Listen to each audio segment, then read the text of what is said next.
Halo Tribuners, bertemu lagi bersama saya Daniel Damanik dan rekan saya Anissa Reza Dewi. Oke, nah kali ini pada program Tribun Health edisi hari apa nih? Hari Rabu ya. Hari Rabu 4 Oktober 2023 kita akan membahas nih Anissa tentang apa yang lagi rame nih sekarang ini. Banyak aksi-aksi kekerasan yang beberapa tahun terakhir yang melakukan kekerasan itu adalah orang dewasa terhadap anak nih. Nah, akhir-akhir ini kurang dari dalam 1 bulan ini ternyata yang banyak itu adalah pelakunya anak, korbannya anak. Nah, gitu nih. Nah, kalau sebelum kita berbicara nih bersama dengan dokter yang sudah hadir di studio Tribun Jabar, kalau menurut Anissa sendiri nih, kalau misalkan Anissa sebagai ahli lah ya, ahli atau jangan deh sebagai anak tongkrongan deh, anak muda, perlu nggak sih si pelaku ini mendapatkan perhatian khusus atau perlu nggak sih, apakah si pelaku ini punya trauma nggak sih setelah melakukan, menurut Anissa nih, sebelum kita tanya ke ahlinya? Kalau menurut aku sih nggak perlu sih si pelaku tindak kekerasan inilah mendapatkan perhatian khusus baik segi medis atau psikologis karena dia udah melakukan kekerasan gitu. Jadi kayak ngapain dia harus diperhatikan gitu. Jadi dia nggak akan trauma nih. Iya, Menurut Anissa nih nggak akan trauma ya. Juga Dia akan sih. tetap terus melakukannya. Iya. Oke. Tribuners, saat ini sudah hadir di studio Tribun Jabar Dr. Yana.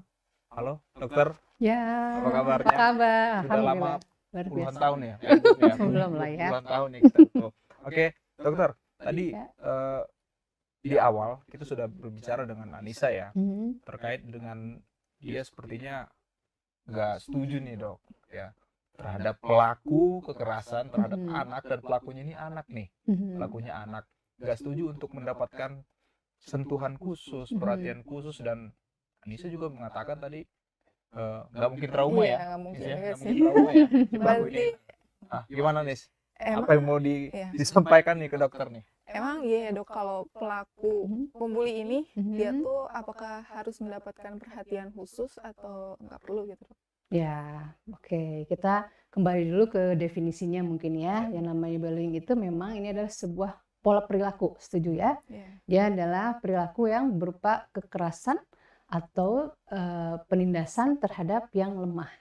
Ya. Kemudian ini ada karakteristiknya, ada 3. Karakteristiknya yaitu 1, dia tidak sekali dan tidak hanya 1 kali terjadi, jadi bukan insiden ini, tapi berulang. Tuh. Kemudian yang kedua, dia adalah melibatkan orang-orang yang lebih lemah. Dan 3 adalah orang-orang yang kuat otomatis. Ya. Kembali ke pertanyaan itu, nah dari karakteristik ini kita berhubungan dengan pihaknya. Jadi ada 3 pihak kan yang menjadi bagian dari bullying ini. Yang pertama adalah korban, pelaku, dan saksi. Nah, korban, jadi pelaku dan saksi. Betul. Nah, kemudian pertanyaannya, apakah ini pelakunya, apakah perlu kita biarkan saja karena bagaimanapun dia akan seperti itu, atau bagaimana? Jawabannya kembali lagi, 3 ini, orang ini, yaitu pelaku, kemudian korban dan saksi harus ditangani masing-masing. Harus ditangani. Iya, betul. Kenapa? Karena ini berhubungan dengan kesehatan fisik, mental, emosional. Ya. Jadi belum tentu misalnya dia terlihat sehat, tapi mungkin mental di dalam pikiran bawah sadarnya, mental di dalam dirinya dari kecil sampai besar itu dia dididiknya misalnya sama orang tua atau melihat lingkungan sekitarnya adalah orang yang selalu menindas. Otomatis harus kita perbaiki kan? Ya, setuju ya? Sebaliknya, mereka yang sebagai korban pun karena mereka, biasanya yang korban ini adalah orang-orang yang di pendatang-pendatang biasanya ya. Kemudian mereka yang secara fisiknya lebih lemah, betul? Yang menjadi korban itu, atau disabilitas biasanya ya, seperti itu. Atau ada fisik yang berbeda, otomatis dia lebih kecil kah atau bagaimana. Nah, otomatis ini pun harus dikuatkan. Jadi saya sangat tidak setuju kalau di pelakunya dibiarkan, justru ini ya tetap. Tapi dari semua ini saksi pun harus dilibatkan. Tapi ingat, seperti halnya pada saat kita kebakaran nih, kebakaran rumah, ya. Pada saat kita terjadi kebakaran rumah, sebagai kita orang tua yang merasakan itu, kita lebih baik mencari pelakunya atau kita memadamkan dulu apinya? Pertanyaan saya. Memadamkan pelaku sih. Memadamkan api. Memadamkan api. Iya. Setuju? Setuju. Iya. Setuju. Artinya yang diperbaiki adalah Pelaku. Permasalahan. Permasalahannya. yang diperbaiki adalah Apa dong? yang dipadamkan api itu adalah korbannya dulu. Korbannya. Kita selamatkan dulu, Iya. ya, diisolasi, dijauhkan Iya, dari iya, mereka. iya. Itu kan, setelah ini diperbaiki, ini baru kita cari pelakunya, kan begitu. Nggak mungkin kita tiba-tiba lari mencari pelakunya, Oh, sedangkan iya. kebakaran makin besar kan. Kasihan, itu akan menjadi trauma luar biasa ya, milenium. Iya. Trauma masuk ke pikiran bawah sadarnya sampai dewasa nanti. Nah itu yang menjadi masalah saat ini. Oke. Gitu. Oke. Gimana, mungkin terjawab? Ya. Tapi Dok, si pelaku ini tuh ada kemungkinan dia bisa menjadi lebih baik atau bisa aja dia mengulangi kejadian yang sama lagi gitu. Ya, memang harus ada apa ya? Ada kan seperti halnya dunia ini ada sesuatu bertimbal balik ya. Ada yang kita perlu reward dan ada punishment, betul? Ya. Jadi kita mungkin kalau ada BK atau guru konseling dilakukan monitor terus anak ini bagaimana. Dan memang bullying ini tidak sendirian, dia biasa berkelompok atau bergerombol, ya. Karena dengan berkelompok dan bergerombol dia merasa lebih hebat, ya. Kemudian dia merasa saya tidak melakukan sendiri, bersama-sama. Jadi semakin kuat egonya, semakin kuat kebesarannya itu seperti itu. Toh dia melakukan bareng-bareng gitu ya. Betul sekali. Jadi itu enggak berani lah karena bareng-bareng. Karena bareng-bareng, ya. Tapi yang bagus itu bagaimana one on one ya, lawan satu ya. Itu lebih gentle mungkin. Jadi faktor utama nih Dok dari bully ini tuh biasanya berasal dari mana sih? Apa dari rumah kah atau dari lingkungan? Biasanya dari mana itu? Ya, jadi tetap adalah gini. Biasanya apalagi yang cerita Bang Daniel ini kan di sekolah-sekolah ya. Otomatis sekolah-sekolah itu kita lihat ada dia apakah termasuk anak kah? Anak itu berarti dari 6 sampai 12 tahun ataukah remaja? 12 sampai 16 sampai 17 tahun tergantung pengertian atau definisinya dari mana ya, UNICEF ataukah kedokteran ataukah WHO. Nah, kemudian ada juga yang disebut dewasa itu adalah 17 sampai 21. Jadi bullying itu tidak hanya pada anak-anak, ternyata dewasa pun terjadi di tempat kerja. Nah, gitu. Nah, kembali lagi misalnya apa sih yang menyebabkannya? Ya, kembali lagi yang menyebabkannya adalah apa yang dia lihat, apa yang dia rasakan, apa yang dia dengar sebagai sensor pertama masuk menjadi karakter atau kebiasaannya. Gitu. Jadi apa yang dilihat, dicerna, terus masuk menerus masuk ke pikiran bawah sadarnya, akhirnya menjadi sebuah karakter. Nah, otomatis siapa yang dilibatkan? Dilibatkan adalah orang-orang sekitarnya, ya, terutama orang terdekat pastinya. Orang terdekat ya lingkungan keluarga pastinya, ya. Dilihat juga biasanya mereka itu latar belakangnya, maaf ya, punya orang tua yang punya posisi, ya, punya jabatan, ya, itu pasti dia juara bagian bowling-bowling gitu ya. Kemudian yang kedua mereka itu adalah pasti tubuhnya yang lebih besar, ya. Kemudian apalagi tadi ekonominya pasti menengah ke atas mereka itu. Dan merendahkan. Betul, merendahkan, lebih merendahkan. Kemudian apalagi kemudian yaitu sosial ekonomi pasti lebih tinggi. Ya. Jadi yang sangat terlibat adalah untuk karakter ini adalah role model anak itu adalah siapa? Orang tua. Orang tuanya. Orang tua jadi orang tua itu berperan sangat luar biasa. Sangat besar ya. Betul. Untuk bagaimana karakter dari si anak ini. Betul. Sikap dia untuk di luar seperti itu. Betul, betul. Okay. Karena fitrahnya anak itu dilahirkan putih, begitu suci. Pada saat orang tua menggambarkan merah, maka dia menjadi merah. Betul? Pada saat lingkungannya menjadi hitam, dia menjadi hitam. Jadi ini sangat berpengaruh terhadap perilaku kesehatan seseorang. Ada tiga itu yang paling atas adalah host itu adalah pelakunya, seperti itu. Kemudian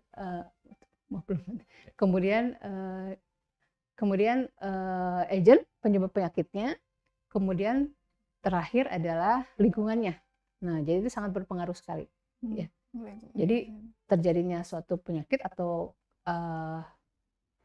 tabiat seseorang itu karena berpengaruh tadi tiga.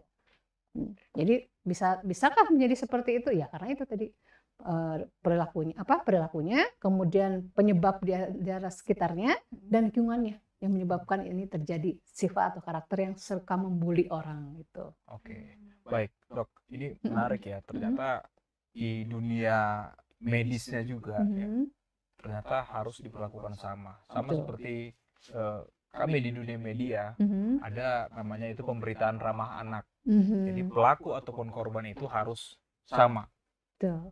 Persidangannya tidak boleh diliput, gambar pelaku itu harus disensor dan sebagainya, dan korbannya juga, dan identitasnya tidak boleh dicantumkan secara lengkap secara pelakunya.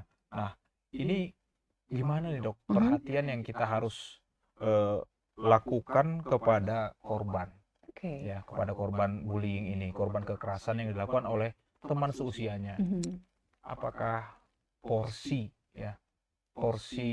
perhatiannya ini kita harus samakan, atau si korban ini harus mendapatkan perhatian yang lebih, seperti apa dok? Oke, Masya Allah ya. Jadi memang tadi kembali lagi ya ke cerita itu bahwa kita harus mematikan dulu si api. Jadi itu memang yang utama. Setelah kita api ini tenang, kemudian padam, baru kita mencari perilaku. Yang pasti di suatu kebakaran ini pasti ada saksi dong, ya kan? Nah itu. Jadi yang pertama memang kita harus mencari adalah, bukan mencari, yang pertama kita harus padamkan si api itu. Jadi kita harus lakukan terapi kepada korban, ya, karena traumanya akan luar biasa. Karena dampak kesehatan terhadap mereka korban bullying itu ada 3. Tadi yang itu pertama adalah dia akan berdampak kepada masalah, terutama masalah kesehatan ya, masalah kesehatan fisiknya. Contohnya apa? Ada juga yang nggak cerita tuh, anak karena takut kan. Dari fisiknya dia terlihat ada lebam-lebam yang tidak jelas. Betul? Gejalanya begitu kan. Kemudian apalagi, kemudian dia sering nyeri kepala, mual, yang tidak jelas. Yang tidak jelas seperti itu. Kemudian ketiga apalagi, dia sering mengeluh suatu bagian nyeri yang sangat. Ya, entah memegang kepala, entah kaki, bahkan secara fisik bisa sampai fraktur. Jadi fraktur itu patah tulang. Patah tulang itu bisa ya, luka-luka dan lain-lain. Itu secara fisik gitu. Kemudian ternyata secara mentalnya anak ini cenderung cemas atau waspada yang berlebihan. Nah, itu harus kita kenali dulu. Anak ini benar nggak ya gitu. Tapi bagi korban yang nggak mau mengungkap ya, nggak mau speak up nih dok. Ya betul, nggak mau speak up, kita harus tahu tanda-tandanya. Kemudian apalagi tadi udah cemas, waspada yang berlebihan, lebih sering ada penurunan prestasi di sekolah kan gitu, apalagi hubungan dengan ini kan di sekolah. Kemudian dia tiba-tiba kehilangan teman dekatnya. Ya, kadang-kadang ibunya kemana sih ini? Nggak tahu, jawabnya gitu singkat. Tapi itu kita harus tahu tanda-tandanya ini, karena nggak semua anak bisa bercerita. Apalagi orang tua yang otoriter, yang hebat, yang takut betul-betul, tidak ada bonding antara ayah dan ibunya kepada anak, itu anak tidak akan cerita kan? Takut lah ya. Betul, karena takut gitu. Jadi berpikir bahwa saya cerita pun saya akan tidak ada perlindungan dari orang tua kan gitu. So, apalagi secara mentalnya juga yang lainnya otomatis dia lebih cenderung menyendiri, antisosial. Introvert. Iya, introvert seperti itu. Nah, kemudian apalagi tadi setelah fisik, mental, emosional. Nah, emosionalnya dia lebih senang dekat dengan orang yang lebih tua. Alasannya tahu dong ya, kenapa? Jadi dia lebih tua yang dia segani, dia selalu menempel. Di luar dari keluarga ya? Di luar dari keluarga. Gitu kan. Kemudian apalagi secara emosional, dia lebih tiba-tiba pada saat dia memegang gawe atau telepon gitu ya, atau komputer, dia tiba-tiba marah, kemudian tantrum, ya, lempar, mukul, ya seperti itu, betul Bang Leni. Jadi seperti itu. Kemudian, nah yang terakhir adalah marah yang tiba-tiba dan meledak. Nah itu yang ada jelasannya, kalau ditanya malah sebalik marah. Nah itu dampak yang luar biasa kan, fisiknya, mental dan emosionalnya. Nah yang paling sangat berpengaruh adalah dari traumanya itu. Ya, yang terakhir kalau terus-menerus tidak ditangani, ini dibiarkan saja oleh orang tuanya atau sekolah, ini akan berdampak menjadi trauma sampai berkepanjangan. Ya, namanya past experience trauma. Jadi trauma masa lalu yang begitu menyakitkan, hingga masuk ke pikiran bawah sadarnya dan memberi pengalaman yang menyakitkan dan tersimpan terus semakin dalam. Mungkin saya akan memperlihatkan ini ya. Nah, ini contohnya tuh. Jadi manusia itu dibagi menjadi 2 pikiran bawah sadar, ya. Jadi Tuhan menciptakan segala sesuatu serba seimbang, termasuk pikiran bawah sadar. Di mana pikiran bawah sadar ternyata hanya 12%, coba bayangkan. Yang paling dalam itu adalah pikiran bawah sadar, ya, berupa kenangan, betul, memori, ya, yang menyenangkan maupun menyakitkan. Nah, pada saat itu trauma itu tidak terselesaikan, tidak diterapi tuntas, maka dia akan masuk menjadi trauma masa lalu yang terus menerus, dan akhirnya di kemudian hari dia menjadi tidak percaya diri, betul? Itu kembali lagi ya, introvert, tidak mau bersosialisasi, dan akan cenderung depresi. Kalau depresi itu akan mendekati cenderung untuk ada keinginan untuk bunuh diri ya, kalau depresi itu. Tapi ada kemungkinan nggak sih dok si korban ini dia tuh jadi dendam lah, nggak bakal ngelakuin hal yang sama juga mungkin ke temennya yang lain atau ke yang pelakunya ya. Di kemudian hari gitu. Oke, ya. Seperti apa nih? Betul. Nah, jadi itu butuhnya konseling, butuhnya klinikal psikoterapi itu. Jadi kenapa anak ini yang jadi korban harus diberi contoh. Contoh dia siapa? Orang-orang sekitarnya. Kemudian harus membesarkan hatinya. Ya, bahwa tidak selamanya dendam itu dibalas dengan dendam. Tidak seterusnya bara itu akan dibalas dengan bara. Karena kita harus menanamkan bahwa balas dendam terbaik adalah membuat diri kita lebih baik daripada mereka. Gitu. Itu harus ditanamkan terus ke pikiran bawah sadarnya. Ya, jadi dendamnya harus kita perbaiki. Itu akan terus membuat dia semakin hebat, semakin jadi ya rasa dendamnya. Ada beberapa film tuh ya, itu juga ternyata cerita sebenarnya.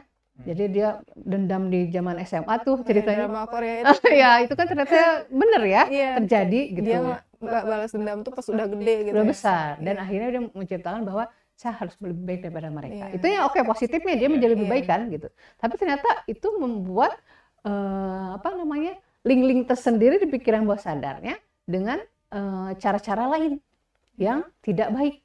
Kan gitu. Nah, itu yang harus kita perbaiki. Makanya betul-betul harus diterapi dan tuntas. Berarti untuk korban sendiri nih dok, masih memungkinkan untuk sembuh dari trauma? Oh iya, harus itu. Harus.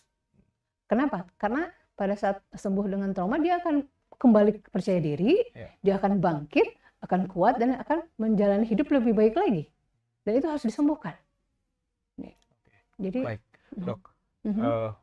Seandainya nih ada pihak keluarga yang mungkin tidak paham harus dibawa kemana nih anak yang menjadi korban ini, apakah bisa dilakukan sentuhan-sentuhan hatinya di lingkungan rumah gitu, ataupun mungkin untuk memang pemerintah memberikan konseling gratis dan sebagainya, tapi seandainya nih informasi itu tidak sampai ke keluarga korban, ya tidak paham, apa nih seharusnya yang idealnya yang bisa dilakukan oleh lingkungan ring satunya korban nih, untuk membantu pemulihan dari trauma ini? Ya, yang pertama adalah bicara pasti. Jadi biarpun katanya ceritanya orang tua adalah sibuk ya, biasakan setiap harinya bicara pada anak minimal 1 jam dengan satu anak. Gitu. 1 jam? Ya, 1 jam bicara ngobrol seperti itu. Ya, non-stop. Jadi betul-betul quality time antara ayah dengan anak tanpa anak yang lain. Sebaliknya, ibu dengan anak tanpa anak yang lain, tanpa ayah dan tanpa yang lain gitu. Kenapa? Kenapa? Akan membonding, akan dia membuat percaya diri dan di akhirnya cerita.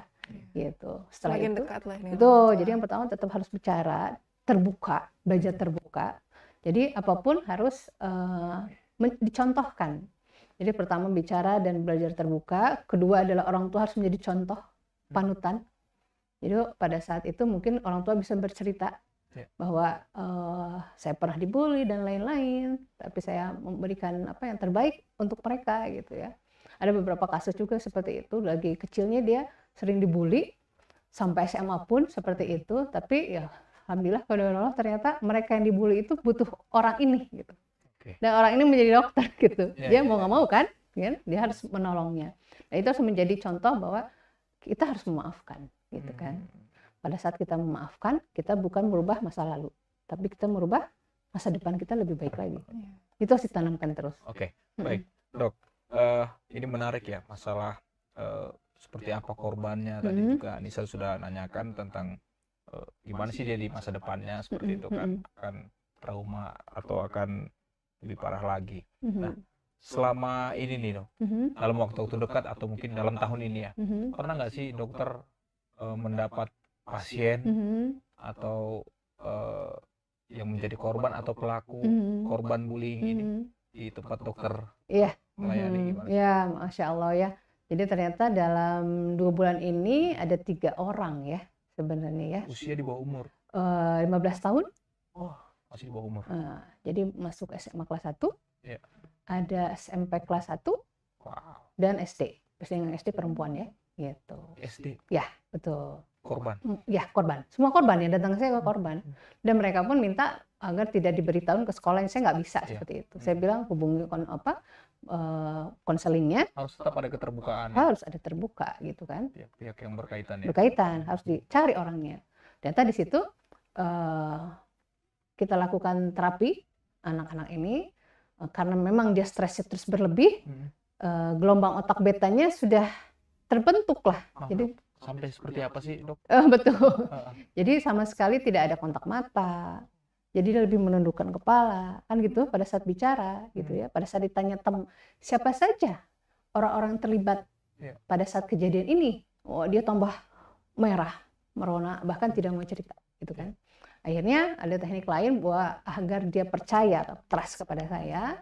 Akhirnya dia cerita, ya alhamdulillah ya ketemu sampai 40 orang membuli satu anak ini. Coba bayangkan di dalam kamar asramanya gitu. Ya. Jadi betul-betul miris sekali ya gitu. Dan ini terkenal sekali sekolahnya ya. Sampai fisik kah atau hanya secara fisik dan verbal? Ya, fisik dan verbal. Fisiknya karena dia berkacamata dan dia senang menulis gitu ya. Fisiknya itu kacamatanya dilempar, kemudian ke muka dia, termasuk buku juga di kepalanya gitu kan. Dia senang menulis memang anaknya gitu. Jadi mungkin karena dia unik yang menulis dan seperti sastrawan begitu ya. Kemudian lingkungannya tidak, nah itu yang membuat dia menjadi korban untuk bullying ya gitu. Jadi benar-benar terapi ya, tekniknya dengan pendekatan hipnoterapi tetap. Jadi satu kita harus cari anamnesa itu betul-betul. Kadang anamnesa ini bisa 2-3 jam. Ya. Apa itu, Dok? Anamnesa itu kita cari masalahnya. Apa aja? Pertama, apa yang membuat kamu dibully ini, misalnya gitu ya. Dia bilang saya karena sering baca dan lain-lain gitu. Saya karena badan saya kecil ya, yang kalau yang perempuan itu pindahan kemudian yang kalau SD dia karena dia kalau di kamar mandi tuh lama. Yang kedua itu, yang SMP itu ya, lama bisa berjam. Jadi akhirnya dibully karena itu. Gitu ya. Nah, apa yang menyebabkan dibully? Kemudian jadi what, who, when, where. Ya, why-nya biasanya tidak usah ditanya karena sudah terjawab di sini. Dan terakhir adalah how. Jadi apa yang membuat dibully? Siapa saja yang terlibat dan terkait dalam kejadian ini, gitu kan? Kadang anaknya nggak mau cerita, tapi pada saat kita siapa saja yang terlibat dan terkait, akhirnya semua yang berhubungan dengan itu, misalnya yang membulinya hanya 5 orang, ternyata 40-nya kepanggil. Ini dengan ini, dengan ini, dengan ini, betul nggak? Gitu kan? Tuh siapa saja, kemudian di mana kejadiannya? Ya kan? Dia mencerita di kamar asramanya ada 8 tingkat, ada 8 tempat tidur yang masing-masing ada 2-2 gitu kan. Jadi terbayang ya. Kemudian kapan kejadiannya? Kapan kejadian pertama kali kita carinya? Jadi kita harus betul-betul mencari akar masalahnya, bukan kejadian yang baru kemarin. Ya, pada saat kita tahu akar masalahnya, pertama kali maka kita bisa menarik semua permasalahannya menjadi clear. Tapi kalau baru-baru terjadi tidak bisa tertarik semua akar masalahnya. Nah setelah itu baru terakhir adalah how. Jadi apa yang diharapkan setelah diterapi ini? Saya ingin percaya diri, ingin ketemu orang-orang itu adalah tetap baik, bukan kabur atau menghindar gitu. Apa yang diinginkan dia gitu. Seperti itu. Jadi betul-betul sudah tadi kita di preinduksi atau anamnesa, baru kita induksi. Jadi yang pertama adalah preinduksi dengan hipnoterapi itu ya. Kemudian kedua kita lakukan induksi membuat dia rileks santai. Fungsinya untuk menurunkan gelombang otak karena stres itu. Karena stres dibully itu. Kemudian sudah diinduksi, kita dipening itu didalamkan ininya kesadarannya dengan membantu saya itu misalnya 5 sampai 1 hitungan 1 semakin tidur lebih dalam lagi semakin dalam lebih dalam.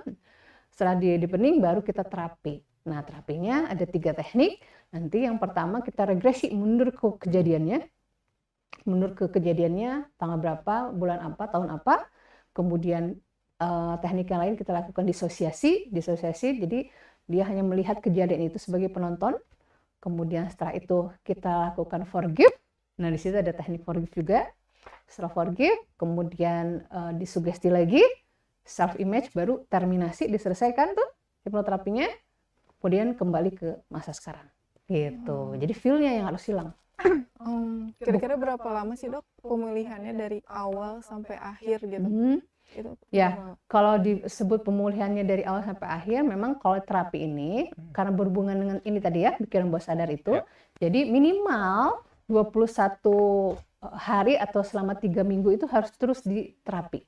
Setiap hari? Enggak, seminggu sekali cukup. Seminggu sekali. Seminggu sekali pertemuan, ya pertemuan. Tapi selama seminggu ini ada yang harus dilakukan orang tuanya. Jadi bukan hanya di tempat konsul tidak, dokter aja iya. Jadi anaknya juga diberikan tugas, orang tua juga apa yang harus dilakukan. Jadi lingkungannya harus betul-betul yang positif. Lingkungannya harus betul-betul membangun. Dan lingkungannya janji untuk optimis, membuat dia bangkit. Itu yang harus. Karena akan berpengaruh sekali kan lingkungan tadi ya. Perilaku kesehatan tadi hostnya yang begini kan, host, agent, penyebabnya, dan lingkungannya. Jadi betul-betul harus saling mendukung karena segitiganya ini saling berhubungan semua panahnya itu. Jadi nggak bisa dia datang ke klinik, tolong diterapi, kembali dari rumah, baik lagi dong. Kalau keluarganya tidak, keluarganya tidak mendukung, lingkungannya juga tidak mendukung, gitu. Itu kurang lebih 21 minggu. Yang paling panjang memang kemarin yang agak lama yang lebih dewasa ya, yang SMA ya. Karena kalau SMA kan sudah balik ya, sudah terbentuk gelombang otak betanya. Jadi betul-betul harus bikin dia rileks sekali. Tapi kalau anak-anak tadi yang SD itu kita bisa dengan teknik lain lah yang lebih mudah. Biasanya dengan metafor, dengan lambang-lambang, dengan tokoh idola dia yang paling suka apa. Membayangkan yang membulinya mukanya seperti tokoh idolanya dia, misalnya gitu kan. Itu namanya metafor dengan teknik anak-anak itu. Itu lebih mudah memang. Itu dibanding dewasa. Ya, baik dok. Seandainya nih dari segi medisnya selama 21 hari itu dinyatakan sudah oke nih, udah baik, udah pulih nih, kita dirasa secara ilmiahnya, secara akademisnya, secara semuanya sudah pulih. Nah, kira-kira apa nih dok yang memungkinkan ini akan terpantik lagi, traumanya itu muncul dan dia kembali untuk bereaksi yang tidak wajar gitu. Kira-kira apa nih? Iya, Masya Allah. Jadi kembali lagi ya minimal 21 ya. Tapi kita bisa observasinya bisa sampai 12 minggu itu sebenarnya ya. Nah, kembali lagi bisa terpantik lagi seperti apa? Berhubungan dengan 3 tadi.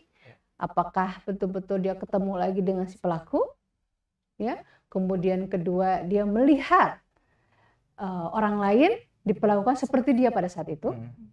Ketiga adalah saksi yang tidak membantu, ya saksi yang tidak membantu dia, itu bisa seperti itu.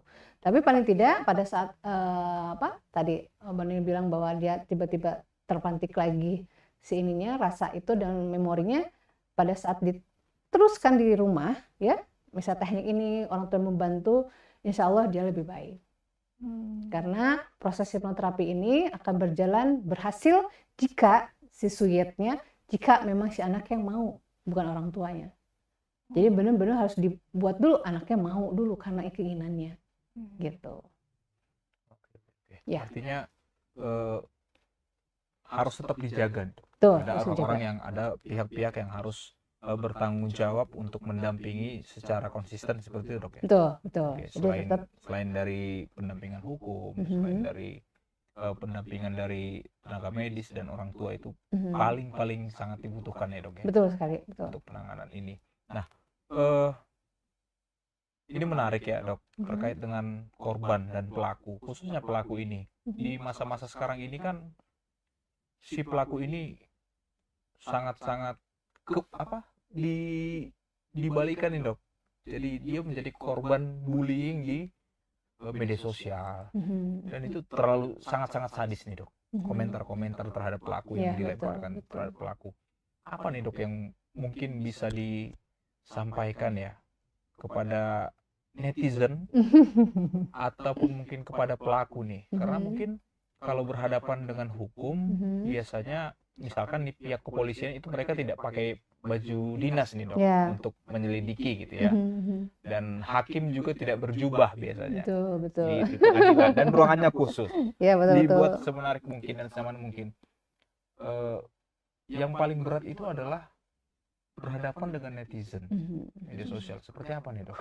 Ya kalau itu sih ya karena kan dunia maya ya, yang pasti harus yakinkan bahwa pada saat ucapan kita ini ingin dilantarkan kepada orang lain, maka cicipi dulu kata-kata yang ingin disampaikan kepada orang lain oleh dirinya. Pada saat udah tahu mencicipinya, gak mungkin dia untuk meludah, betul? Nah itu aja intinya. Jadi tetap yakinkan bahwa pada saat netizen ini ingin berkata-kata yang tidak baik, cicipi dulu apa yang dia ingin ucapkan dulu mungkin ya sebelum dia melontarkan. Atau enggak sih dok, kita menyarankan nih ya kepada korban ataupun pelaku, lu jangan nonton TV dulu deh, lu sosial medianya jangan dibuka-buka dulu atau tutup dulu deh. Itu bisa menjadi salah satu membantu dia nggak sih dok? Kembali lagi, pikiran bawah sadar itu paling tidak suka ditekan. Semakin kita melarang, maka dia semakin melakukan. Jangan nonton TV dulu ya, jangan tulis-tulisan yang aneh-aneh dulu, buka medsos. Dia akan semakin jadi. Tapi justru kata-katanya harus betul-betul yang masuk ke pikiran bawah sadar dan nyaman. Ya, misalnya mulai hari ini, detik ini dan seterusnya, yang dilihat adalah hal-hal yang memotivasi kamu untuk menjadi lebih baik, misalnya gitu. Ya kan? Baik. Karena itu otomatis pada saat dilarang dia semakin seperti per. Berarti jangan larangan ya? Iya, jangan larangan, jangan, nggak boleh gitu. Ganti dengan kata-kata yang lebih enak dan lebih bijak. Luar biasa sekali Tribuners ya. Apa sih dok? Yang bisa menyebabkan rasa trauma itu tuh muncul lagi gitu. Terus ya sebagai penutup juga pesannya dari dokter untuk generasi muda ataupun orang tua ataupun masyarakat luas gitu supaya tindakan kekerasan ini tuh nggak terjadi lagi deh gitu. Ya, memang kalau trauma itu tetap dikembalikan kepada panca indera kita ya. Jadi trauma itu akan muncul pada saat apa yang kita lihat, dengar, dan rasakan. Pada saat kita melihat lagi, setuju misalnya melihat TV dan berita-berita seperti itu akan muncul lagi trauma. Jadi memang harus di-clear.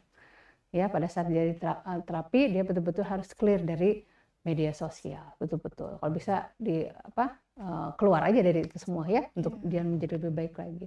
Kenapa? Untuk menguatkan dia dulu, ya, untuk trauma-trauma itu.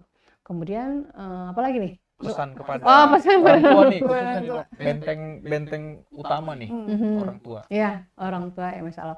Jadi untuk mencegah untuk para orang tua, ayah bunda semua, bahwa pada saat kita ingin mencegah anak kita sebagai korban maupun sebagai pelaku, yaitu yang pertama adalah kita harus kenalkan apa itu bullying dulu. Ya, apa itu bullying dulu kepada anak itu. Kemudian kedua, harus bicara dengan jujur apa adanya, terbuka kepada anak, hal-hal kecil apapun. Kemudian ketiga, harus konsisten ya untuk membangun hubungan antara orang tua dan anak. Kemudian yang ketiga, harus mengenal sifat anak ini seperti apa. Ya. Kemudian yang kelima, setelah mengetahui itu, maka insya Allah anak akan lebih kuat. Karena apa? Karena orang tua adalah role modelnya dan panutannya. Ya, pada saat orang tua memberi contoh menjadi jiwa pemaaf, pada saat orang tua menjadi contoh figur teladannya, anak-anak, maka anak akan meniru orang tuanya. Ya, karena children see, children do. Apa yang dia lihat, dia melakukan. Gitu. Buat orang tua mungkin gitu ya. Luar biasa nih dokter. Terima kasih dokter. Gimana Anissa? Ya, udah terjawab. Udah ini ya. udah terjawab ya. Baik. Terima kasih dokter yang sudah memberikan banyak sekali ya, bermanfaat semua nih tentang pikiran sadar, pikiran bawah sadar, tentang bagaimana penanganan-penanganan yang harus dilakukan di rumah jika orang tua tidak paham nih harus dibawa kemana ya anak yang menjadi korban ataupun sebagai pelaku. Semoga kekerasan terhadap anak, kekerasan terhadap orang dewasa, kekerasan terhadap siapapun itu tidak terjadi lagi gitu dokter ya. Dan pelaku-pelakunya juga ya segera lebih baik lah. Seperti itu. Oke, terima kasih dokter atas waktunya. Ya, demikian Tribuners untuk program Tribun Health kali ini bersama saya Daniel dan Anissa. Kita sudah banyak menerima masukan-masukan terkait dengan bagaimana sih untuk penanganan orang-orang yang menjadi korban kekerasan, khususnya bagi pelaku anak dan korban anak. Demikian saya Daniel dan rekan saya Anissa. Sampai jumpa pada program selanjutnya.